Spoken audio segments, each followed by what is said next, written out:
Hai, assalamualaikum warahmatullahi wabarakatuh.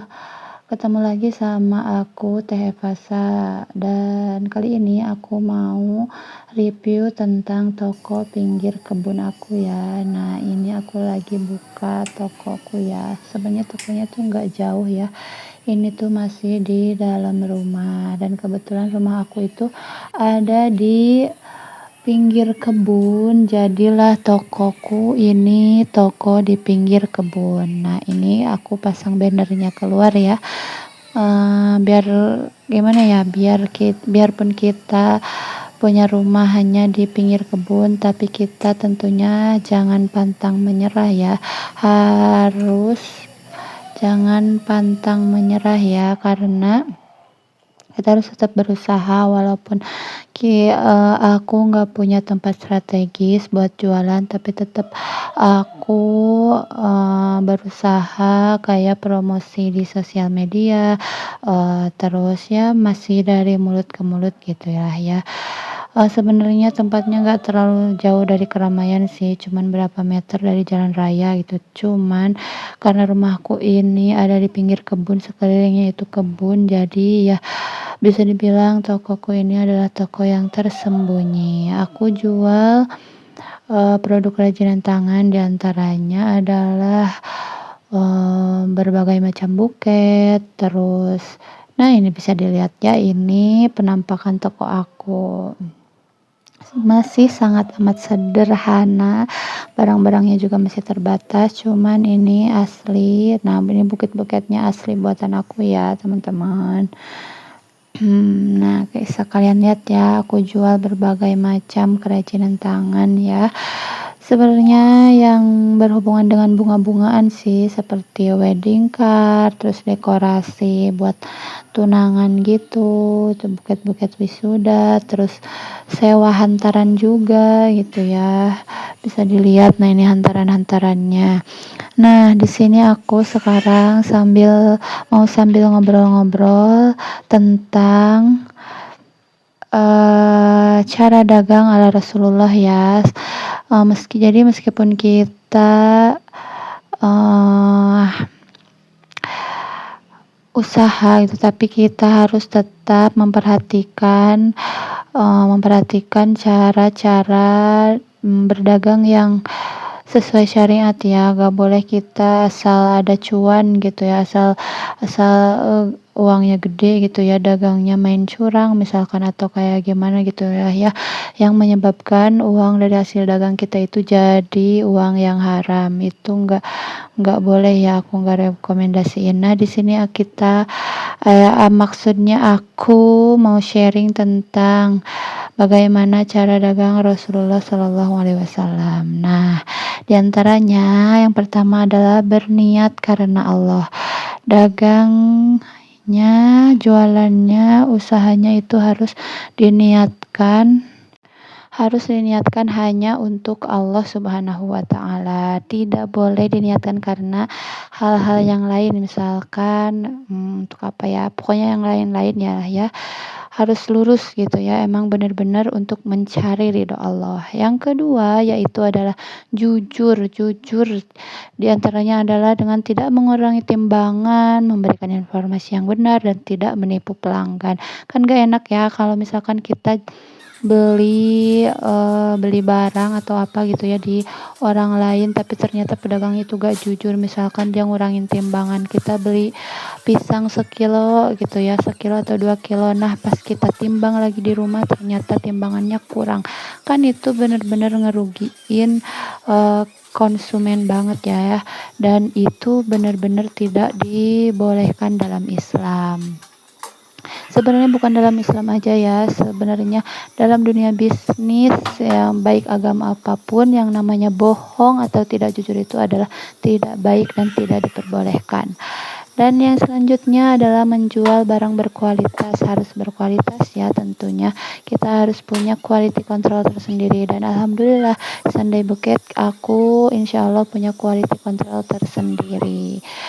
Nah, selanjutnya adalah mengambil keuntungan sewajarnya. Nah, kita sebagai penjual harus mengambil keuntungan yang sewajarnya. Jangan mengambil keuntungan yang gede banget gitu ya, sehingga merugikan konsumen gitu ya, mentang-mentang gitu ya konsumen gak tahu harga pasarannya gitu ya, tiba-tiba kita ngasih harga yang seenaknya aja gitu ya. Itu gak boleh ya, kita harus mengambil keuntungan yang sewajarnya gitu ya. Jadi harus enak di konsumen dan enak juga di kita tentunya ya, tidak merugikan satu pihak gitu ya. Yang selanjutnya nih, yaitu adalah saling menguntungkan. Saling menguntungkan itu menggunakan prinsip suka sama suka, jangan ada yang terpaksa gitu ya. Apalagi kalau zaman sekarang kan gampang ya gitu ya, dagang itu ya, nawar-nawarin barang itu. Jangan sampai kita nawarin barang ke saudara atau ke temen dengan kayak maksa gitu ya. Kalau bahasa Sundanya itu jual apa ya, jual dedet kalau di bahasa Sunda itu, yang artinya kita maksa dia buat beli padahal dia nggak butuh, atau mungkin dia dia nggak berniat beli dan nggak butuh banget gitu, tapi karena kita yang maksa dia jadi terpaksa beli gitu ya. Dan itu tuh nggak boleh ya, kita harus saling menguntungkan antara kita dengan konsumen. Kalau konsumennya mau beli ya silahkan, kalau tidak mau beli ya tidak apa-apa ya. Kita juga harus berlapang dada juga ya menghadapi penolakan dari para konsumen. Dan selanjutnya yaitu saling bersikap ramah, bukan saling ya, terutama kita gak bisa ngatur orang lain ya, kita gak bisa ngatur konsumen. Yang harus kita atur adalah diri kita sendiri sebagai penjual, dimana kita harus bersikap ramah sama semua orang, terutama konsumen. Kan kita udah tahu sendiri ya, semua orang udah tahu sendiri kalau yang namanya konsumen itu adalah raja gitu ya, buat para penjual gitu ya. Pembeli itu adalah raja gitu ya. Konsumen minta begini, kita turutin. Konsumen minta begitu, kita juga harus turutin ya. Itu prinsip dagang, salah satu prinsip dagang yang dijalankan oleh Rasulullah. Dan untuk selanjutnya adalah menepati janji. Jika ada yang order misalkan hari apa, jam berapa, kita harus tepatin ya itu ya. Jangan sampai konsumen kecewa karena kita gak tepatin janji kita sama mereka. Selanjutnya ada 4 poin lagi, yaitu bersikap rendah hati, sabar dan tawakal, mencari berkah dan memberikan sedekah. Bersikap rendah hati tentunya harus selalu ada dalam jiwa seorang pedagang ya. Kita itu nggak boleh yang namanya sombong sama konsumen. Udah deh, kalau kita sombong, yang namanya penjual sombong, udah deh pasti ditinggalin sama konsumen. Baru mau beli gitu ya, baru nanya atau nawar sedikit aja udah dijudesin, kan gak enak ya. Pasti kita harus saling merasakan. Kita sebagai penjual harus merasakan bagaimana kalau kita jadi pembeli, dan sebagai pembeli juga harus merasakan bagaimana kita jadi ketika kita jadi penjual, begitu ya. Dan selanjutnya adalah sabar dan tawakal. Sabar ketika misalkan dagangan kita lagi sepi, toko kita lagi sepi gitu ya, dan bertawakal kepada Allah dalam setiap ujian yang datang kepada kita ketika kita sedang berusaha, diantaranya ketika kita sedang berdagang ya. Apalagi kalau lagi sepi nih, emang aduh sabarnya diuji banget, Masya Allah kalau lagi sepi itu dagangannya. Tapi benar-benar kita harus serahin semuanya itu sama Allah Subhanahu wa Ta'ala, supaya kita lebih berkah juga jualannya. Dan selanjutnya yaitu adalah mencari berkah. Utamakan niat kita untuk mencari berkah dalam setiap transaksi. 1.000, 2.000, 3.000, 4.000, walaupun sedikit daripada nol ya. Kalau kata suhu YouTuber Indonesia, seorang ibu rumah tangga, yaitu Nanda Gita Inces Bolang ya, aku sebut di sini. Kata beliau itu kayak gini nih, lebih baik sedikit daripada nol gitu ya. Jadi kita harus menjadi walaupun sedikit tapi berkah gitu ya, daripada tidak ada sama sekali, daripada 0 rupiah yang mending sedikit tapi berkah gitu ya, daripada besar tapi nggak berkah, nanti kita kadang uang yang besar itu kita nggak tahu perginya kemana atau cepet habis atau malah dipakai apa gitu kan ya. Tapi kalau sedikit tapi berkah insyaallah mendatangkan, rahmat Allah gitu ya dalam kehidupan kita. Dan yang terakhir adalah memberi sedekah. Memberi sedekah yaitu menyedekahkan sebagian kecil dari hasil dagangan kita. Nah, jangan pelit-pelit kalau kita jadi pedagang ya. Kita kadang mungkin kalau ada momen-momen tertentu kita bisa kasih diskon atau ada yang nawar mungkin 1.000 2.000 gitu ya, bolehlah ya itu. Dan niatkan itu sebagai sedekah supaya bernilai ibadah ya, nggak cuma-cuma kita kasih, diskon gitu ya, berapa persen untuk, konsumen gitu ya, insyaallah nggak akan rugi. Nah itu tadi penjelasan tentang cara dagang ala Rasulullah SAW. Semoga kita bisa memanfaatkannya, semoga kita bisa menjalankannya gitu ya dalam kehidupan sehari-hari, dalam berdagang, berbisnis apapun gitu ya. Yang penting halal dan tidak melanggar norma gitu ya.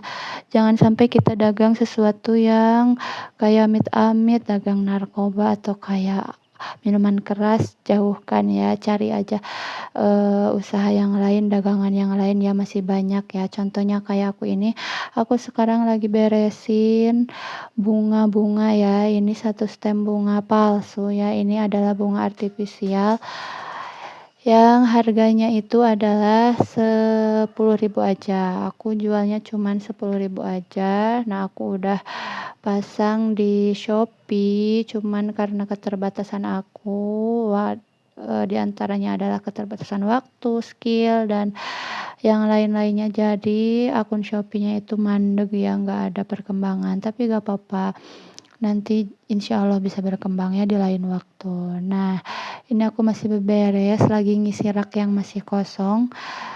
Masih diisi dengan satu stem bunga mawar ya. Nah, ini yang aku lagi pegang ini adalah yang harga Rp20.000 gitu ya. Ini tuh simple banget dan asli bikinan aku ya. Aku belanja secara online gitu ya. Apa-apa sekarang online gitu, gampang banget. Tinggal klik di HP dan besoknya datang atau beberapa hari selanjutnya itu datang si barangnya. Jadi gampang, nggak usah belanja-belanja ke pasar panas-panasan, tidak perlu ya. Nah, ini dia beberapa koleksinya ya yang udah aku beresin barusan. Tuh, bisa kalian lihat ya.